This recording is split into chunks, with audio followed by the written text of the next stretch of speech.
Bonjour et bienvenue dans ce voyage musical dans le temps, au cours duquel vous allez découvrir 7 siècles de musique presque complètement oubliés pour la plupart.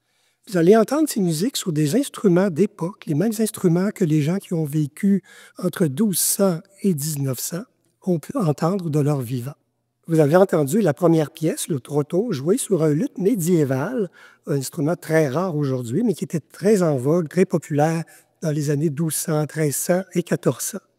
Ce qui est très particulier, c'est que l'instrument, en plus de faire de la musique, était aussi une œuvre d'art. Il fallait que ce soit le plus beau possible. Donc, vous voyez la rosace ici, toute sculptée dans le bois. Il y a aussi du papier parchemin en blanc qu'on voit qui est découpé, simplement pour que ce soit plus beau. Ça fait un très, très beau motif.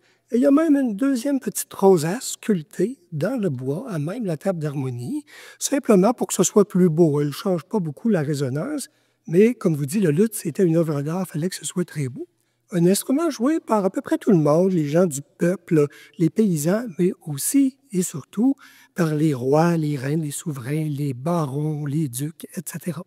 Vous allez maintenant entendre une pièce d'Angleterre, un peu moins ancienne, une pièce des années 1500, début 1600, dont le titre est Le Parlement, parce que c'était un air de danse sur lesquels les gens dansaient sur les terrains autour du Parlement de Londres, à l'époque de la reine Élisabeth Ier ou de son père, le roi Henri VIII. Le luth, celui-ci plus gros que le luth médiéval, était très populaire en Angleterre dans les années 1500 et 1600. C'était possiblement un des instruments, sinon l'instrument le plus utilisé, le plus apprécié du grand public ou de la cour du roi ou des reines.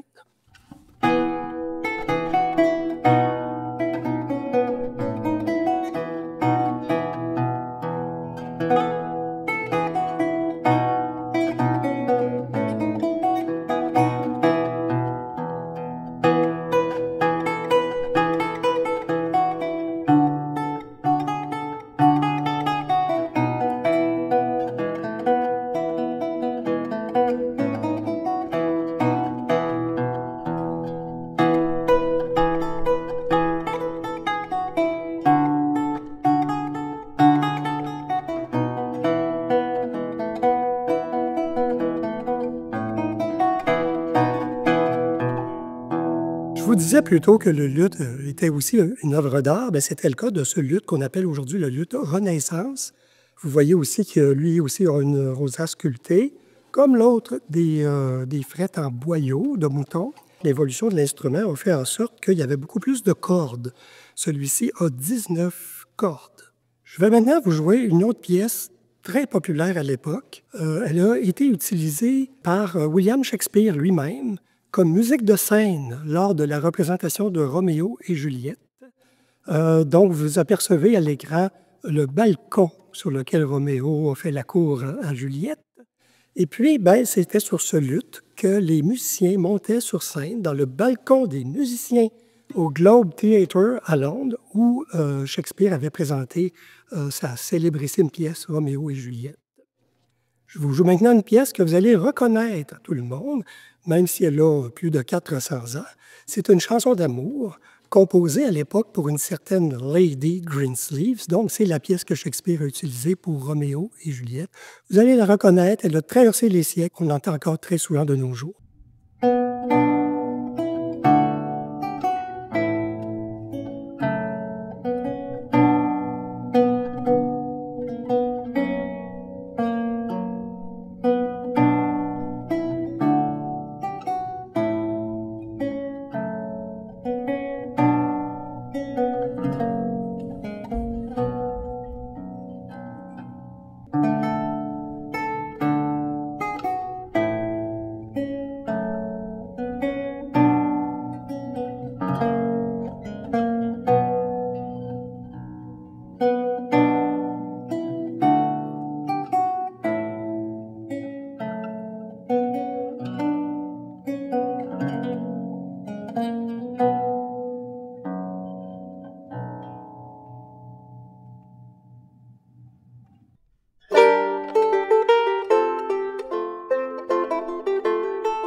C'est la guitare Renaissance. La guitare qui était très en vogue dans les années 1500, en France, en Italie beaucoup, en Espagne également. Donc, un tout petit instrument, à ne pas confondre avec les modèles de guitare jouets qu'on peut voir aujourd'hui, même si ça peut y ressembler un petit peu. Mais les guitares étaient toutes petites à cette époque-là. Elle a été jouée par Pierre de Ronsard. Il a même écrit un poème pour louanger cet instrument-là. Sitôt levé, ma guitare je touche.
Vous avez entendu M'en revenant de la Jolie Rochelle et Voyage, deux chansons très anciennes apportées en Nouvelle-France dans les années 1600 et 1700 par nos ancêtres explorateurs et colons.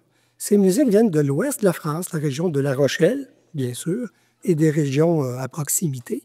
Les colons qui sont venus ici nous ont laissé des milliers de chansons. Il y en aurait entre 3 et 4 000 apportées en Nouvelle-France. Et ces chansons, à l'époque, ils pouvaient les chanter avec les paroles ou encore les jouer avec les instruments dont ils disposaient. C'était un des rares loisirs que ces gens ici en Nouvelle-France pouvaient pratiquer, surtout durant l'hiver qui était interminable. Nous voici maintenant à Versailles, au château de Versailles, en compagnie du roi Louis XIV, grand amateur de musique, et qui était lui-même violoniste et guitariste. Il jouait sans doute de cette guitare, la guitare baroque, comme on l'appelle aujourd'hui, et sa magnifique rosace sculptée avec du papier parchemin et du bois. Le pont, au lieu d'être une tige de bois droite ici, était sculpté dans du bois d'ébène en forme de moustache. Ça s'appelait d'ailleurs les moustaches. Donc le roi jouait de la guitare et même il suivait des cours de guitare avec un grand virtuose de l'époque, Robert de Visé. Et on dit même que le roi, le soir, il avait de la difficulté à s'endormir. Vous savez, être roi, c'est pas facile. Alors, il y a des guerres, des révoltes, toutes sortes de problèmes à régler. Mais comme somnifère, il invitait son professeur de guitare, Robert de Visé, à lui jouer un petit air tranquille pour l'aider à s'endormir. Je vous propose maintenant un extrait d'un opéra sur lequel Louis XIV a dansé lui-même lors de spectacles à Versailles, la gavotte pour les matelots. Donc, le roi faisait son petit numéro de danse sur scène devant tout le monde, et il paraît qu'il était le danseur le plus applaudi. Donc, il devait être bon.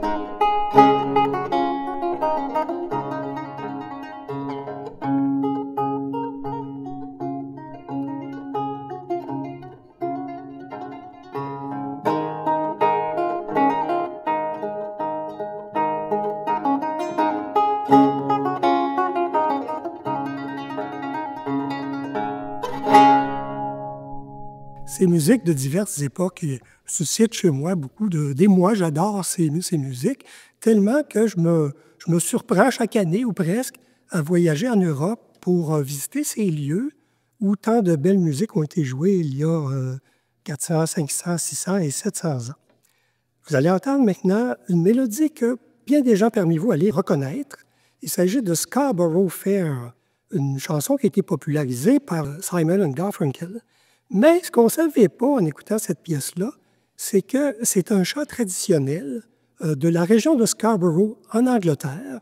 Puis Fair, ben, c'était les foires commerciales de l'époque du Moyen Âge, les années 1300, 1400, 1500. Donc, on y vendait toutes sortes de choses, des épices, des tissus, des draps, du sel, du miel, du vin, etc., qui venaient de plusieurs pays d'Europe. C'était les foires, c'était les ancêtres de nos foires commerciales d'aujourd'hui.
On dit souvent que les meilleurs guitaristes au monde sont des Espagnols. C'est vrai. Mais il n'y a pas qu'en Espagne qu'il y a des excellents guitaristes, il y en a dans plusieurs pays. Je vous amène au Brésil, où là aussi, il y a de plusieurs extraordinaires guitaristes, avec une pièce inspirée des sambas brésiliennes.